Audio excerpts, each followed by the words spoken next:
my business. I would go into way. agencies and there would be closets of computers and printers and everything that they would do. And so we started incentivizing agencies to give money back to the taxpayers. So, when you go in there, what they do is, oh, we need more people for this. We need more people for that. You add a new program, that's not adding a person, that's adding 25 more people. That's the growth of government. Mm-hmm. And so at some point, you go into every agency, you look at every program and say, what was the intent? Is it still needed? I did that at the United Nations. I went into every single one of the peacekeeping operations we had, and I said, what was the original intent? Are we completing it? And what's our exit strategy? Because they had no exit strategies to any of them. We saved $3 billion the first year. It's just about putting some good approaches in place that make sure that they're actually meeting the intended goal to start with. And if there is no goal anymore, you scrap that program. You scrap the people that go with it. And that's how you clean an agency. And then you go and you put in something where anybody that's in a role, they can only serve in it 4 to 5 years. And then they roll to a different position or another position. You never let them sit for that long.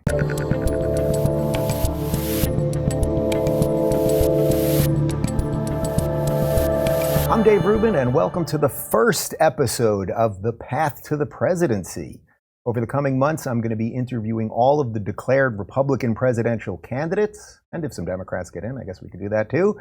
And joining me to kick this off is the former governor of South Carolina, the former U.S. ambassador to the United Nations, and now Republican candidate for president of the United States, Nikki Haley. Nikki, nice to see you. Thanks for the chat. I appreciate it. All right, you're first out of all of the people. Well, you weren't first in, right? Donald Trump was first in, you were second in, but you're first with me, which I would imagine is probably more important. Yes. Look, I'm a decisive person. Yeah. I didn't need to wait. I didn't need to wait to see who else was going to get in. I didn't need to wait or worry about anything else. I think if you're going to do this, you have to do it because you know this is what you want and you know this is what you think you can do for the country. And so we were ready. And, it's been a month and it's been a whirlwind, but we're working and all is good. What were the biggest things holding you back before announcing, or the biggest worries? We'll get into the reasons why you're running, obviously, but what was the stuff that you were going, maybe I shouldn't do it? It's always only family. Yeah. I mean, family's the only reason that you've got this, when you know you can fix something, it just itches at you. And really after the midterms, I was like, that's it. That's it. It's how much more do you sit back and watch? And I've always been a problem solver, and I know what we need to do. I've been a 2-term governor that took double-digit unemployment state and turned it into an economic powerhouse. I was at the UN. I didn't deal with one country. I dealt with 193 and took the kick me sign off of our back. And I look at where our country is, and I see us falling into this socialism and defeatism. And, there's not an avenue that we don't have serious issues with. And I'm thinking, I'm going to do this. And, it goes back to the fact that I look at my parents. They came here 50 years ago when America was strong and confident and full of opportunities. I want to prove to them that they made the right decision. I'm a military wife, and I've watched my husband and his brothers and sisters go out and fight for our freedoms. I want them to know their sacrifice mattered, that it means something. And I look at my kids, and my daughter's getting married, and I see how hard it is for her to buy a home. And my son is in college, and I see him writing papers he doesn't believe in to get an A. And none of us should be okay with that. And recently, 50% of Americans said that they don't think their children will live a better life than them. I refuse to let that happen to this great country. I just refuse it. So I'm going to get in there and do something about it. Are you shocked how quickly things have changed for the worse? I mean, if you take Trump's term before COVID, things were good. The economy was chugging along. We weren't in extemporaneous wars. Things seem to be moving nicely. And then these last 2 years, and especially just this last, week and a half with all of this banking stuff, it's like everything feels unsettled right now. Well, when you have a weak president, when you have the most socialist president that we've ever had, that's what's going to happen. America's not strong on her own. We have to actually work at it. And that's the part I hope that Americans take away is it's going to take every single one of us to fix this. And in order to do that, you've got to realize a lot of things have gone wrong. And Dave, it wasn't just the Democrats that did this to us. There are no saint Republicans right now because you look at Congress and all of this inflation, all the economic issues. That started with Republicans. That $2.2 trillion stimulus package that was passed, Republicans started it. Democrats have just run with it after that. But then what did Republicans do after that? So first they do this free-for-all. They expand welfare. So we now have 90 million people on Medicare, 42 million people on food stamps. So they expand welfare. And then, oh, it's bad. So what else do Republicans do? Open up earmarks after 10 years? Like, so what do you make of that? Because every time, so Republicans usually say we're for small government, we're for low taxes, and every now and again someone does cut taxes.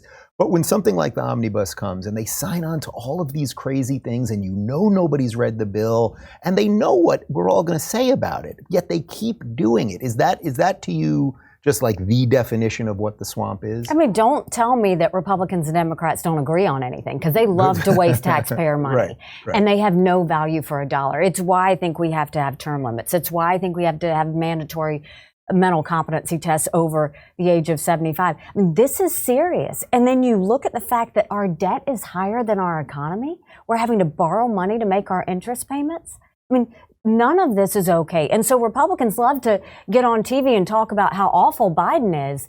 They started it. Yeah. So don't do that, but we can put an end to it. And that's the key. And, now they're looking at what's going to happen with the economy. And Biden, of course, wants to just keep raising taxes. But what should they be doing? Claw back the $500 billion in COVID money that hasn't been spent. Don't put IRS agents on middle-class Americans. Go and get that $100 billion in COVID fraud that happened. If 15% of our budget is interest, stop borrowing money. We don't do that at home. As governor, I had to balance a budget. At what point is Congress going to realize they are not the only body that gets exempt from how they spend? Are you telling me if we increase the deficit and the ceiling, the debt ceiling every year or 2 years or whatever, that might cause a long-term problem? Am I following you properly? I mean, look at our households. Yeah. We don't spend more than we make because we can't. It'd be pretty sweet if you could just always up that credit limit. It's amazing to me, truly. And I mean, Republicans can't say they're conservative. You're not conservative if you're spending like that. And look, I've dealt with that in South Carolina. We had a Republican House, a Republican Senate, and they didn't see anything that they didn't love to spend on. And we called them out on it. We called out port projects. We called out the fact that we had to pay down debt. We went and gave tax cuts. Like, you've got to be proactive and say enough. And I think Republicans have to realize, look, yeah, we can bash the Democrats. They have been awful. They're socialist. It's terrible. But let's look in the mirror. Look in the mirror, and Republicans in Congress need to say, but what responsibility do we take? Do you fear ever that the cultural war has been so lost that even if you have all of the right ideas, right? So we can talk about individual rights and limited government and free speech, all of the right stuff, that the cultural part of this is so messed up and so many people don't understand what the real issues are and kind of just do want the government to do everything, that it almost becomes an unwinnable situation for a Republican. Like, if you look at the midterms, it's like the Republicans obviously should have won, and yet people were basically like, well, the Democrats are running everything, it's not that good, but I'm not going to vote for a Republican. But I don't think that's what happened. I mean, I endorsed 70 candidates. We raised $10 million that went directly into campaign accounts. I was on the ground campaigning. I think you had three things that went wrong. I think, first of all, you saw Democrats outraised Republicans again. Yep. You saw the fact that Republicans have to get it out of their heads that you have to vote on Election Day. If you have legal voting time, we need as many of our people at the voting booth as we can. As long as it's legal, I want every person to vote because we need every single one. And then finally, when independents and conservative Democrats, who weren't happy with Biden, by the way, looked, what'd they see? They saw Republicans hitting on each other and hitting on Democrats. It looked like chaos. We have to go back to what our national purpose is. We've got to stop this national self-loathing. That's at the heart of the culture wars and what started it.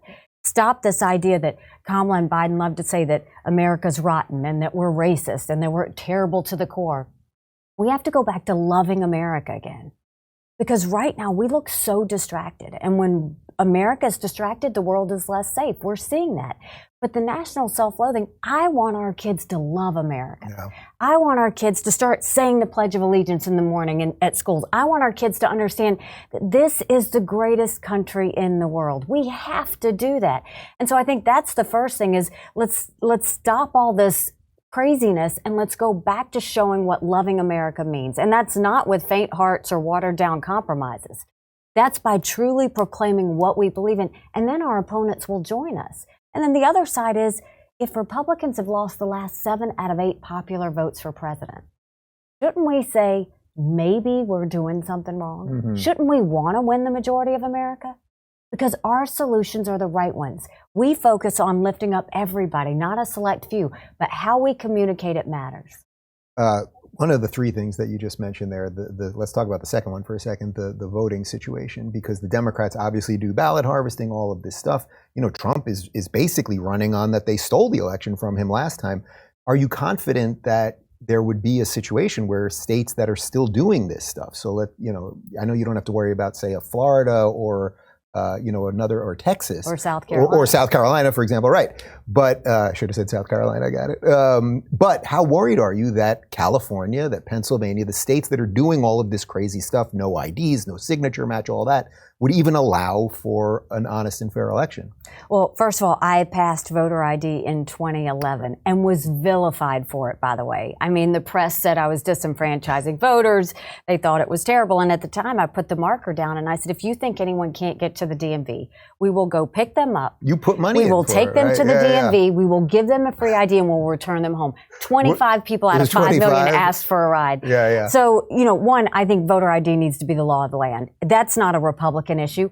All people want to know that their vote is who they say it is. But what do you do about that before 24? Because for Cali, for example, it's not going to do it. No, it's tough, right? Yeah. And I think the worst part of it's the mail-out balloting. Yeah. I mean, that's the part that I think is the harvesting. I think Republicans are too nice. Republicans have always been too nice. We need to step up and play the game within the rules, but also call out anything that we see is wrong. It doesn't mean we say, oh, California's always going to do it. You call it out no matter what. We're going to force these states to have to do it right, because if you can get the people to say it, I mean, 73% of Americans say that they think you should have to show your ID in order to vote. That includes Democrats.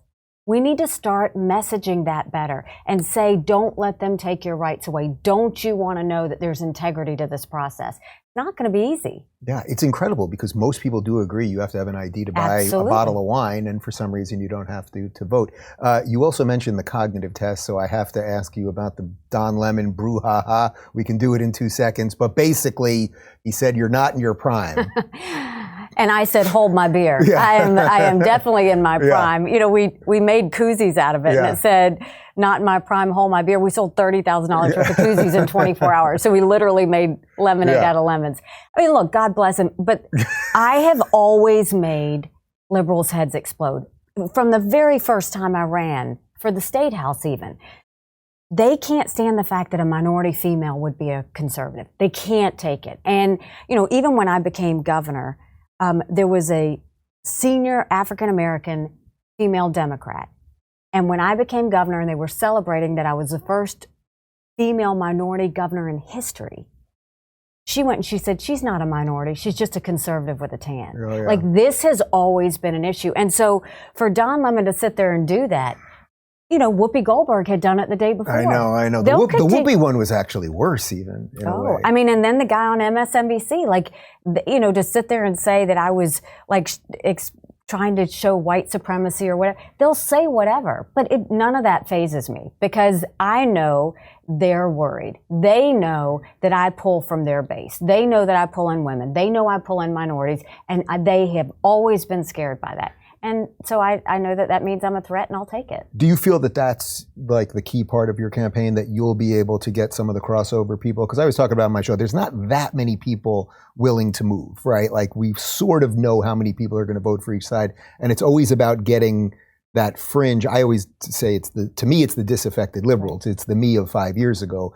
that are like, wait, the Democrats are completely insane, but could I actually vote for a Republican? Do you feel like that's sort of your sweet spot? So the interesting thing is the reason that happened, I'm a hardcore conservative. So I'm not pulling them over because there's a moderate side to me. It's because of how I communicate with them. Republicans need to see this as a story of addition. We need Asians. We need the Jewish community. We need the Hispanics. We need women. We need African Americans. But you don't go to them and say, you should be with us. You go to them and say, what do you care about? Guess what? Every one of them cares about their kids. Every one of them cares about opportunities for their kids that they didn't have. Every one of them wants a safe America that's strong abroad. My parents were Democrats until Reagan, not because they were really Democrats, but because Republicans wouldn't talk to them. I just talk to them. I go and talk to them. I talk about conservative issues, but I do it through their lens. And when you know what their fears are, and you can talk about conservative solutions through their fears, they come over. That's what Republicans should want to have happen. We don't have to compromise, but you do have to communicate to people that don't look and sound like you. What's your policy going to be when it comes to the media? I mean, obviously you've got Trump loves fighting with the media. You have DeSantis who's basically saying, I'm going to ignore media that won't treat us fairly. It seems like you're willing to go in and play with them, but you know you're not going to get a fair shake, if you're on MSNBC or whatever it might be. I mean, I'm going to go do any TV because if you're trying to win the hearts and minds of America, you've got to go everywhere. But if they say something's wrong, I'm going to kick back. I think that you really have to do that. And I did that. I think one of my first interviews was with the Today Show. And, Craig Melvin, he was pushing back and I pushed back as hard as he gave it because I know that my answers were true. And they just want to change the narrative. A lot of the liberal media, the hate that they have on me is they either want me to love Trump 100% or hate Trump 100%. Right. I'm not 100% with my husband all the time. But when President Trump would do something good, of course I supported it. Of course I praised him. Of course we did it. But if he does something wrong, I'm going to call him out too. I've always been like that. I've always been a truth teller in that way. And so, I'll keep handling it that same way. So actually, let's talk about that for a moment. So it seems like there's a certain set of the Trump base that thinks that you either abandoned him or something like that. I think we talked about this once off camera, so I'll just tee it up for you to take it away from there. I mean, look, I had a great working relationship with him. He is a friend. I called him before I decided to run. I love what we were able to do together. I think he was the right president at the right time. But in the administration when I was there, he would do something great. I'd support him. If he'd do something wrong, I'd say, you can't do this, and I'd give him options. Did he appreciate that? He did. There was a great respect between us. And he would always say, well, how do you see that playing out? We had a great working relationship. But when I see something wrong, I'm going to call it.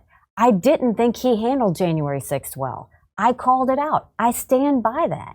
So, those that don't like fact that I called him out, that's exactly what I did when I was in the administration. That's exactly what I do to my friends. That's exactly what I'll do going forward. And he knows that about me. Is any of the stuff that has been played on Tucker in these tapes and any of that, is any of that changing your feelings on any of that? Or do you think there's any more of a gray area there? So I haven't seen much of it, but what I will say is all of that should be transparent. They should release all of it. I think it's important. I think the courts need to see it. I think the press needs to see it. I think the American people need to see it. And if someone broke the law, they should go to jail. And if someone didn't break the law, they should not go to jail. I mean, we need to just open it up for everybody to see. It's weird how so many people in the media are screaming that these tapes are being released. It's like, well, this is public knowledge. They more than anybody should in the old days, isn't that what they liked, right? They more than anybody would always complain if things weren't released. The problem is they just wanted it released to a committee that was biased, that didn't want the American people to see everything. If you truly believe that, January 6th was a terrible day, I think it was a horrible day. We never want to see that happen again. But if you truly believe that certain things happen, show us. Show everybody. Let us see it. It will help your case. But if you're not showing it, then you're making us wonder, why are you not showing it? So I think it's good for that to get out. So I actually don't want to focus on the former president too much, but one more on that, which is, so if you felt that he was the right guy then, obviously you don't feel that he's the right guy now, which is why you're running. So what's your thought process there? I told him when I called him, I think that the country needs to go in a new direction. I think it's time for new generational change. And I think we need to leave the drama of the past alone. And I think for the sake of our kids, we've got to start looking forward. I mean, look at the foreign policy situation and tell me that we don't really need to be strong and at the top of our game and move forward. Look at our economy and tell me that we don't need to be completely focused on where we're going to go. We can't keep talking about the past. We got to get past that. How much of it, we talked about the age thing before, but is an actual sort of generational mind shift, meaning that the boomers have been running this forever, basically. You and I are Gen Xers. Like, it's supposed to be someone, let's say, roughly between 40 and 60. I mean, look at D.C. Putting aside DC, us. like that's right. why I'm so desperate for term limits. Like, they say experience matters. Yes, but then experience turns into power. Term limits keep that from turning into power and turning into thin skin and hurt feelings and thinking that, one-upping somebody. That's what's happened in DC now. I mean, what has Congress done for you lately? Nothing. Not much. And so what I think is get fresh faces, get fresh voices, get normal people in there that can talk about what Americans are really going through. And I think this is a time of we have to look at forward-thinking solutions, the new things. The old conversations of defense was land, air, sea, right? Mm-hmm. Now you got to add cyber to that. You got to add artificial intelligence to that. We've got to have people prepared to do that. Absolutely. Yeah. So, all right. So let's talk about foreign policy a little bit, because I feel like that's sort of your is that your specialty? Can I say that's both are my, they're both your specialty? I was a 2-term governor, so I ran a state. So, I mean, I can talk about the economy, I can talk about debt, I can talk about pensions, but I can talk about foreign policy. So you pick it, okay, I'll talk fair about enough. whatever you want to talk about. So you were the U.S. ambassador to the UN for a couple years that things were pretty freaking good, and there were peace deals signed, and there weren't all these crazy wars and all of this stuff. Your basic policy is peace through strength, right? Yes. Is that fair to say? Absolutely. And you look now, what's going wrong? I mean, first of all, you look at the fact that everything goes back to Afghanistan. I mean, it's really, as a military spouse, military families sacrifice a lot. Michael deployed to Afghanistan. The idea that we left Bagram Air Force Base in the middle of the night without telling our allies who stood shoulder to shoulder with us for decades, I mean, is unthinkable. Because that sent a message to our friends. It sent a bigger message to our enemies. What did you just say to our military families? I mean, Michael will tell you, you wanted to get out of Afghanistan, fine. But it's not what you do, it's how you did it. There's a reason that we've got the highest suicide rate now of veterans. It was the biggest slap in the face, and we lost 13 more soldiers because of it. How worried are you about the military in general, that there's been such a demoralization, and just that the woke thing has so infected it, and they're talking about gender roles more than they're talking about, battle preparedness and all that? There is nothing that scared Russia, China, and Iran more than America having a strong military. Strong militaries don't start wars. Strong militaries prevent wars. We need to be focused on how can we have the strongest military, not what they're doing right now, which is taking gender pronoun classes. That's the problem, is we don't have our eye on the ball. And Russia and China see that. I mean, there's the idea that we are this weak. They saw what happened in Afghanistan. I mean, did you ever think Americans would look to the sky and see a Chinese spy balloon looking back at them? That was total arrogance. And don't think it flew over South Carolina. Know it for hours and do nothing if not a week. You watched it go across, and China watched us watch it go across. And it didn't go over South Carolina because it loves our beaches. It went over South Carolina because we're a military state. Mm-hmm. They knew exactly what they were doing. If we did a spy balloon over China, do you think they would have let that happen? Right. It was a national embarrassment. And so that, and then all of a sudden, Russia goes and has, takes down one of our drones. It is not what happens to you, it's how you respond to it. And America has been asleep at the wheel. We've handed China things on a silver platter. We're letting Russia run rogue, and we're not doing enough about it. All right, so let's talk about the Russia-Ukraine situation, because I think you and I have a slightly different approach on this. And we played a couple of the clips last week when Tucker had all of you, the potentials submit, basically your policy, or at least your sort of overview on what you think should happen with Ukraine. From where I'm at this point, even though I fully believe in peace through strength, it seems to me we're so screwed up at the moment and financially so out of whack. And we're watching the banks melt down, and we'll talk about that in a little bit too, that this sort of endless pouring of money to Ukraine, where we don't know where it's going, seems really nuts to me. That would be my first position on all of this before we get to anything about territory or anything else. What do you think about just that position first? We're completely out of whack, and it's like, how can we help anybody? We can barely help ourselves. We should never send money to any country, because I don't think unless you know exactly where it's going, we should never send money. I don't want to put troops on the ground. What we do need to do is make sure that we give Ukraine what they need to win with the allies. And this is why it's important. It's not about Ukraine. This is about a war on freedom. And it's one we have to win. Because if we win this, This sends a message to China, it sends a message to Iran, it sends a message to Russia, it sends a message to North Korea. If we lose, the lesson is dictators tell you exactly what they're going to do. Russia has said Poland and the Baltics are next. We are trying to prevent a world war. This is in the national security interests of Americans. So if you go and you have a dictator go and take over a freedom-loving country, if we don't fight for that, are we that arrogant to think that we're not next or that any of our other allies aren't next? The problem with people not wanting to spend time on Russia is that's the exact same kind of thinking that got us in the situation that we're in with China right now. If you don't show strength to them, they will continue to push and push and push. And I dealt with the Russians and the Chinese. They think the West are the great sinners. There is nothing they want more than to take us down.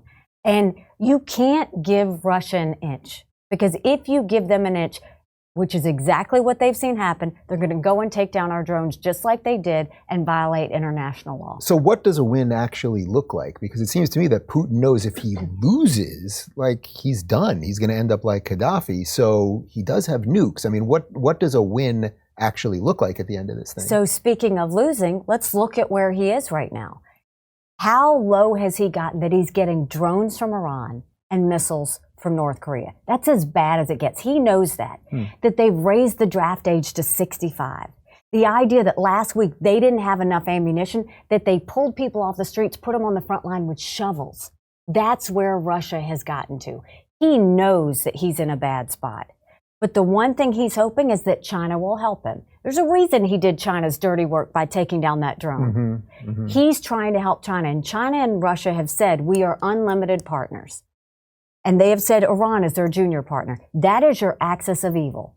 If we don't look at that with clear lenses and see it for what it is and be at the top of our game on that, that's what's going to go wrong. All Russia has to do for a win is leave. If Ukraine stops, they lose their entire country. If Russia stops, the war's over. So you mean literally leave all the territory, leave Crimea, like the whole thing, or that is sort of a foregone conclusion? Well, first of all, Obama never should have opened that door. Yeah. But Dave, if somebody came and took Texas, would you say, okay, we'll let them have Texas? Think about it from the Ukrainian standpoint. California, I would let them have. I know, everybody says that. But think about it from the Ukrainian standpoint. This is their country. I mean, the idea that these men went to the front lines to fight for their freedom, even though they were given 5 days. The idea that women said, I'm not going to stand by, and they made Molotov cocktails. These people have put everything on the line for their freedom and their country. That used to be us. We used to fight for our country like that. Why would we not be there? I'm the first one to say we should have the backs of our allies and we should hold our enemies to account. If you want to talk about what we shouldn't be doing, last year we gave $46 billion in foreign aid. Now, when I was at the UN and we moved the embassy from Tel Aviv to Jerusalem, I was so mad at that vote because we had the right to put our embassy wherever we wanted. I went to my staff and I said, I want you to do a book. I said, I want you to list all 193 countries. I want the second column to be the percentage of times they vote with the U.S. and against the U.S. And I want the last column to be how much foreign aid we give them. I took that book and I gave it to President Trump. He lost his mind, flipping pages, yelling out countries. Right. And what I said is, I'm not saying you give foreign aid based on a percentage vote at the UN, but that should be one of the things we do.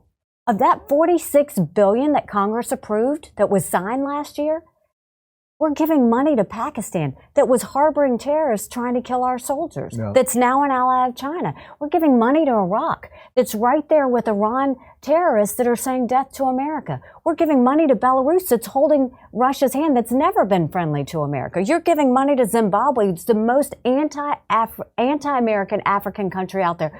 You're giving money to Cuba that we labeled as a state sponsor of terrorism. We're giving money to China. Stop giving money to countries that hate America. That's not what you do. We believe in freedom. You can't buy off enemies. You can't buy off friends. The best way to show strength is to quit all the nonsense. Don't give China money. That's the weakest thing you could ever do. Were you shocked how quickly countries kind of came into line once you guys shut off some of the money? Because you did do that last time, and then suddenly, or when you were ambassador, and then suddenly countries kind of were behind us again. I think if you look at what Trump did, which was, everybody's got to do their part. They need to pay their part in NATO. I think that was the right message because everybody needs to pull their weight. They can't just be America only. But the other thing is, we made sure that they knew what we were for. I personally went in and made sure that at the UN that those countries knew what America was for and what America was against. I didn't care if they didn't like me, but I wanted them to respect America. And one of those things that we were talking to President Trump about, we were giving $2 billion in military aid to Pakistan. We stopped giving that military aid. Congress has now put it back in. The thing is, you've got to look at that and say, let's be smart. Even if it's helping a small country, if it's a win-win, you do it. You treat it like a business. If it's a win-win, you do it. If not, we could use that money here in America. We don't have to give it away. And so, when you look at Ukraine, I don't want you giving a check to Ukraine. And by the way, there was no better ally we had at the United Nations than Ukraine. They were with us on everything. I never had to ask. They were the one country that no matter what I did, they were standing by our side, always. So when you've got a country like that just is trying to protect democracy and freedom, you go and you fight for all the freedom-loving countries because these dictators want to destroy any ounce of freedom that exists in this world. So as long as we're talking about dollars abroad, let's do dollars here. I mean, it's been a very bizarre week with banking. We are, just so the audience knows, we're taping this a couple days before we're going to air it. So God only knows what's going to happen, in the next 3 days or whatever it is. But Silicon Valley Bank falls, now Signature Bank. We're doing this bailout. My sense is that most Republicans are kind of like, bailout again, like this didn't work in 2008. We're just making things bigger. On the other hand, you want payrolls to be met and you don't want to punish the average person. Where do you fall out on this whole thing? The accountant in me always goes back and says, how did we get to this point? You first have to ask yourself that. And then you say, okay, where do we go? How we got to this point.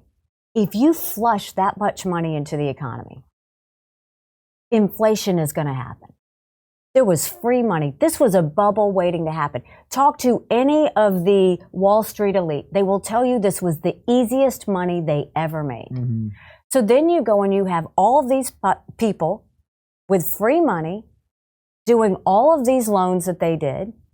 And then all of a sudden what happens? The inflation goes up so high because Congress spent all of this money. And then now you've got SVB where they bought short and they invested long. Yep. And in these bonds, the interest rate's going up. And then now all of a sudden there's a loss. But the question in all of that, so first of all, you have to blame, Republicans that started it. You've got to blame Biden for continuing it and Congress to continue that. Then you look at the ball that started rolling. But look at where the rub is. SVB isn't like your typical bank.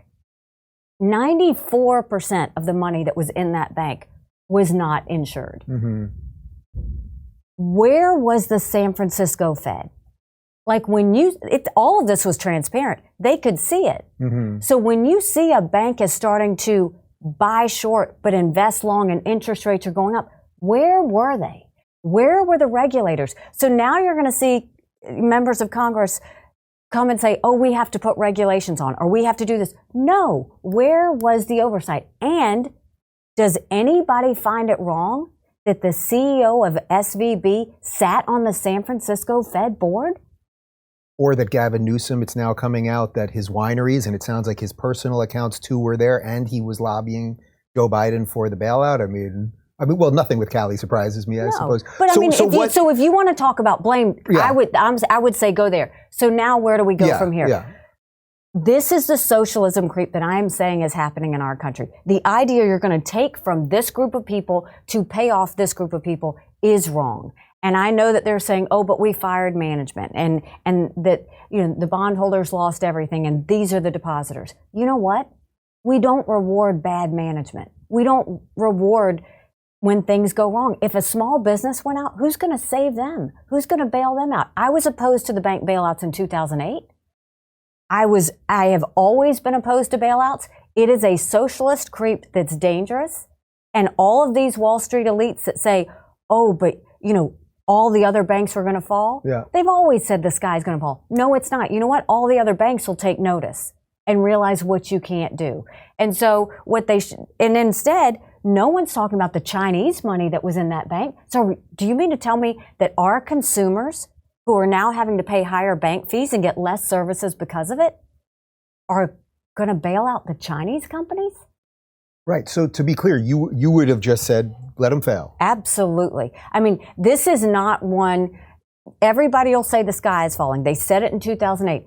You cannot govern like that, because if you go and you give them a pass, the next bank thinks they can do it too. And no one's pointing the fingers at the real group that needs to be held responsible for doing this.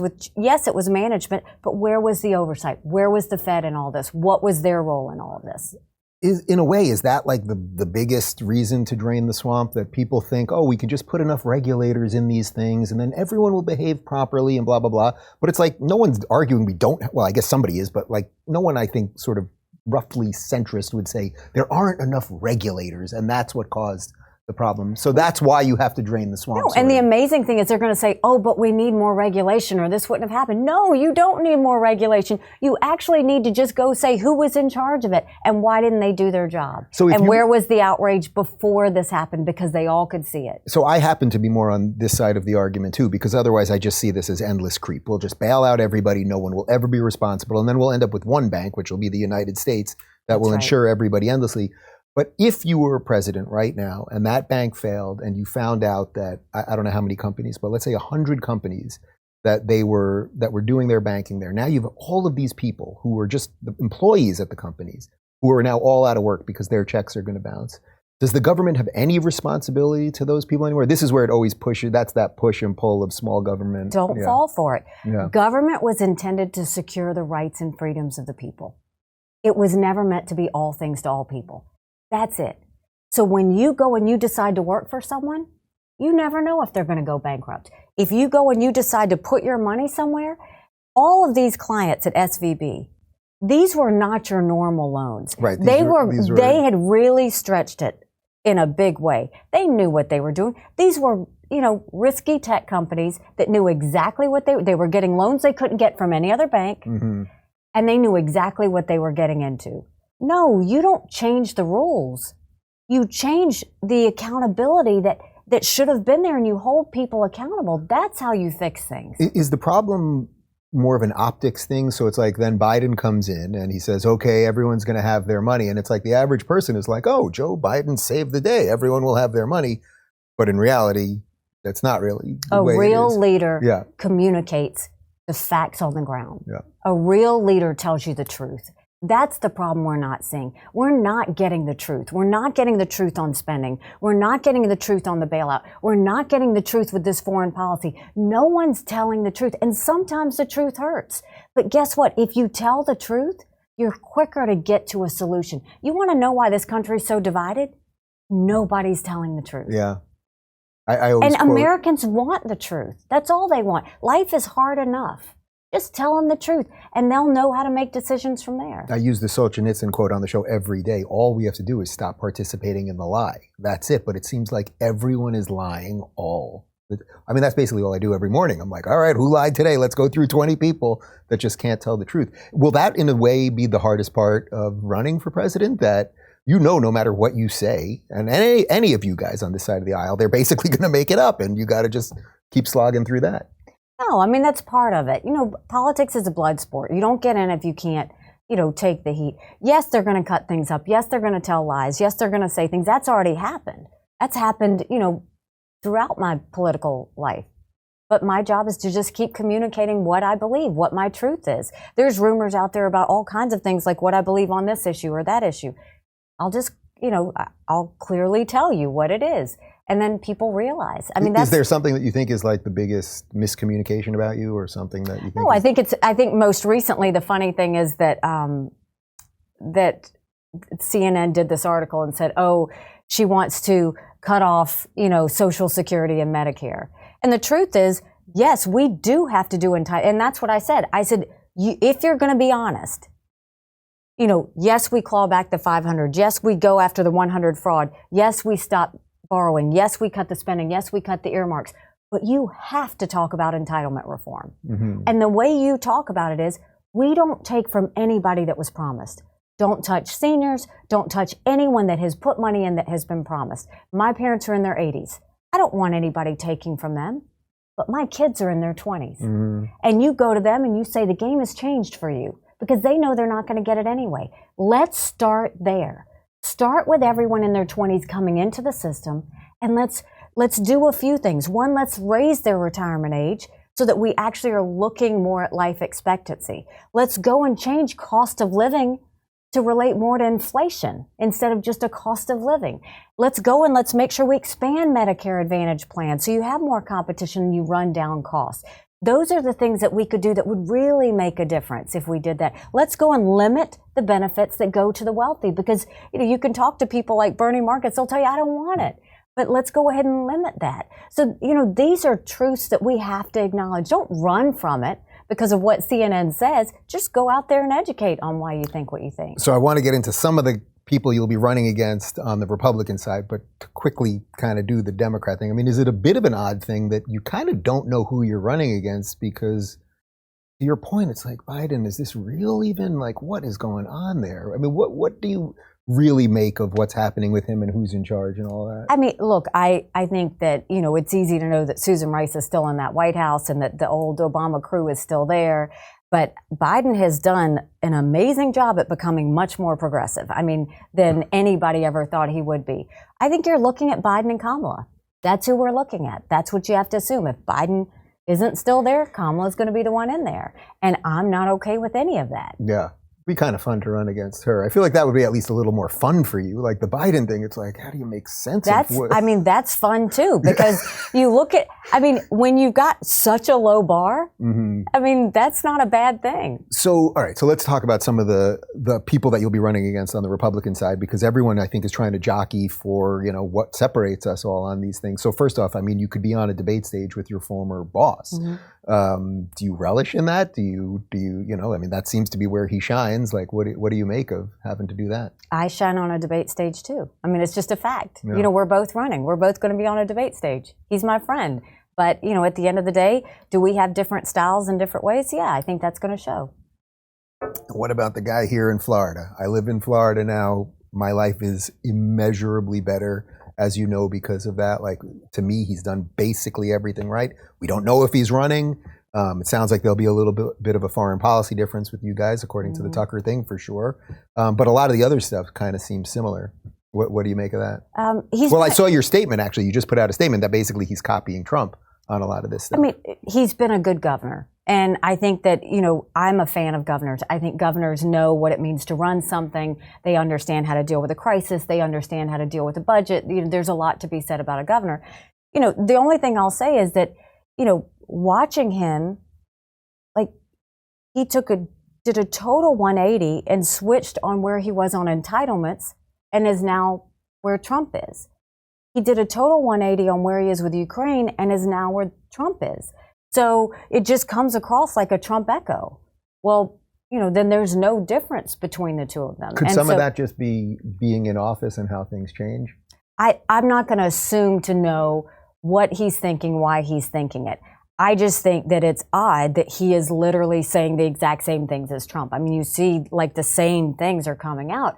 And I think Americans, when they look at it, if that were the case, they just vote for Trump. They're not looking for an echo. They're looking for, for options. But, he's got to decide where he's going to be on everything. I think you have to be honest with the American people and say, yes, you've got to acknowledge entitlement reforms, but there's a way to do it. I think you've got to be honest on, foreign policy. That, look, if you are going to be weak in the knees on Russia, you're going to end up with Russia being just like China. We've watched that happen. We had Republicans and Democrats that got weak in the knees on China and said, oh, just leave them. If we're nice to them, they'll want to be like us. That is why we are in this situation where they are stealing intellectual property. They're now in our universities. They're buying up our farmland. They're sending spy balloons up in the air. It all started with people saying, you don't need to worry about China. Let's just worry about us. Well, you start doing that with Russia, and now you're going to have China and Russia there. So actually, instead of, with our remaining time, going through the laundry list of people that are running, I think those are the big two. So all right, your feelings are clear on that.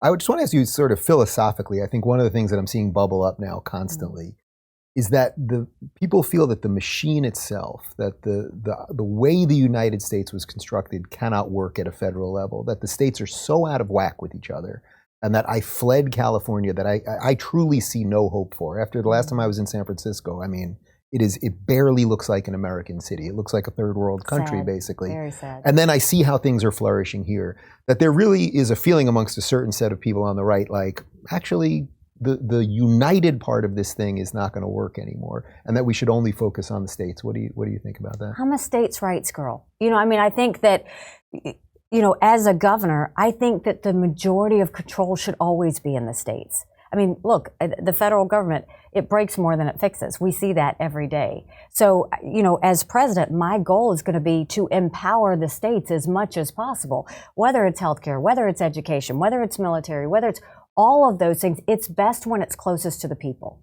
That's when government runs the best. When you have these behemoth agencies that get so bloated and so big and then try and dictate to everybody what they should do, I think that's part of the problem. We've got to clean it out. What does that mean? Because I think there's going to be a competition for you guys to basically blow apart every agency. I can see it happening on stage. How many of you will blow apart the Department of Ed? How many apart, like EPA, blah, blah, blah? I mean, is that what you'd go for? Like really just like disassembling these things? So what I did in South Carolina was I made sure that I put people in charge of those agencies and put people within those agencies. Their job was to clean it up.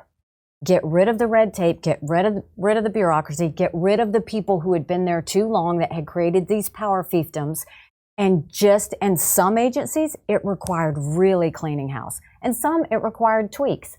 But you don't know, once you get in there, but you have to assume they all are bloated and they all have it. And it should be a number one priority that you do day one, that's in there and that's the number one rule. Because if you don't have a government that works for the people, then you've just got a government that works for power. And that's what you don't want. The second part is we've got to get to a place where, as much as I love term limits, within bureaucracy, you've got to roll people over. No one should stay in the same job for 20 or 30 years. Is that in essence what the deep state, when people say deep state, is that what they mean more than anything else? It's just the bureaucratic layer of these people that are sort of never moving in these agencies. So the president comes and goes, but these guys are 40 years in, doing the same thing and making an awful lot of money doing it. Well, it's like when I was at the United Nations and my first speech was actually hitting Russia on what they were doing with Ukraine at the time with the whole Crimea thing. And so when I went in, I drafted my speech. I was ready to go. I sent it to the State Department, just in National Security Council so that they could look it over. They called back all upset saying, you can't say this. And I said, well, what part's factually incorrect? And they said, well, none of it's factually incorrect, but you can't talk like this. And I said, okay, if you've got an issue or a fact that is wrong, I am the first one to want to fix it. But you can't tell me how to say something. And I just ignored them and I went forward. But that's they want you to do it their way. They want you to do things. But, the reason that I was able to do so much in the United Nations was I went in with fresh eyes. I went in and really wanted to break what needed to be broken and see it through a different lens. And I've never held office in DC, but I think that same thing needs to happen. You've got to go in and not have allegiances to anything. You've got to build the trust back up. I mean, Americans don't trust any agency. Yeah. And so the number one goal of a leader is Americans should at least trust what these agencies are telling them. And if they're so big and so bureaucratic and so powerful, something's wrong with the system. Would you say that's all a result of just sort of bipartisan bad policy, or is that really just this, we did 50 some odd minutes, we haven't said the word woke once. Like, is it just that wokeness has now infected everything and all of the wrong people are being hired for all of the wrong thing, all of the wrong reasons, and nobody's qualified to do any of this anymore? This was before any of the wokeness. Yeah. This was the fact that, I saw this in South Carolina. Agencies think that if they're going to get the same budget next year, they have to spend everything that they have. And we put in place. It's true, right? It's not just that they think it, it's actually true. That's true. I wish I could run my business I would go into way. agencies and there would be closets of computers and printers and everything that they would do. And so we started incentivizing agencies to give money back to the taxpayers. So, when you go in there, what they do is Oh, we need more people for this. We need more people for that. You add a new program, that's not adding a person, that's adding 25 more people. That's the growth of government. Mm-hmm. And so at some point, you go into every agency, you look at every program and say, what was the intent? Is it still needed? I did that at the United Nations. I went into every single one of the peacekeeping operations we had, and I said, what was the original intent? Are we completing it? And what's our exit strategy? Because they had no exit strategies to any of them. We saved $3 billion the first year. It's just about putting some good approaches in place that make sure that they're actually meeting the intended goal to start with.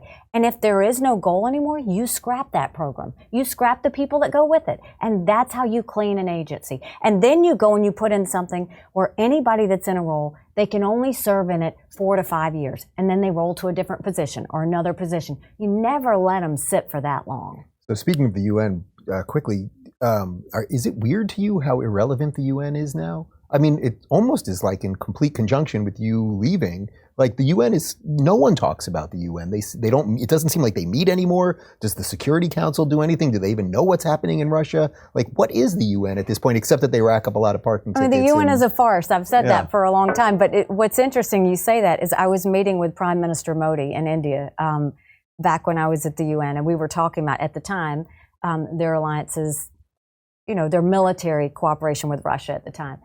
And he said, do you know, I never paid attention to the United Nations until you were there. But the reason that was the case was it wasn't about me specifically. It was about the fact that I forced them to talk about things that were uncomfortable to talk about.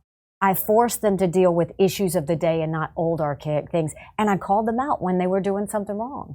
And, you know, just said, why aren't we talking about Russia? Why aren't we talking about the chemical weapons in Syria? Why aren't we talking about the Iran deal and how they're violating? I just forced them to talk about things that were uncomfortable. And I think that we need to have some uncomfortable conversations in this country, too. Speaking of forcing someone to talk about uncomfortable things, I mean, who are you going to choose as your VP? How about that? Come on. No, I'll let you know. We'll figure it out at the time. But it'll be somebody that makes the team stronger, that's for sure. Do you have any other final thoughts? I think we've covered most of the stuff I wanted to hit here. I think the main thing is everybody needs to put all of this division in its place and understand we're fighting for our country. That's what this is about. Every American has to fight for the survival of our country. And in order to fight for the survival of anything, you have to love it. We have to go back to loving America. We have to go back to love the principles of America. Capitalism has lifted up more people than any place in the world. We don't need to go into this socialism. We need to quit beating down, you know, America. You know, I always tell the story because I think it's fascinating. When I was on the Simon Bolivar Bridge in South America, you saw thousands of people going from Venezuela to Colombia, holding their kids, walking for hours in the hot sun to get the one meal they might get that day. They were killing zoo animals for food. Yeah. And when we got to the Catholic Church, they all started coming around me. And at first I was like, why do they care about who I am? And then it hit me. They didn't care who I was. They cared where I was from. In me, they saw America. And in America, they saw hope. We need to appreciate our blessings. We need to remember what my parents always told my brothers and my sister and me was, even on our worst day, we are blessed to live in America. Now we have to fight for it. So everybody wants to talk about this political side. Don't complain about what happens in a general if you don't play in this primary. Play in this primary. See America the way it should be. Want more for your family and our kids and our education and our military and our foreign policy. We deserve better. We deserve better. And if we all commit to it, we'll get better. But that's what it's going to take. Well, then I guess I can only end this with one last thing, which is I sense your future will be brighter than Don Lemon's, so it's going to all be okay. Go to NikkiHaley.com. If you're looking for more honest and thoughtful conversations about politics instead of mindless drivel, check out our politics playlist. And if you want to watch full interviews on a variety of topics, watch our full episode playlist, all right over here. And to get notified of all future videos, be sure to subscribe and click the notification bell.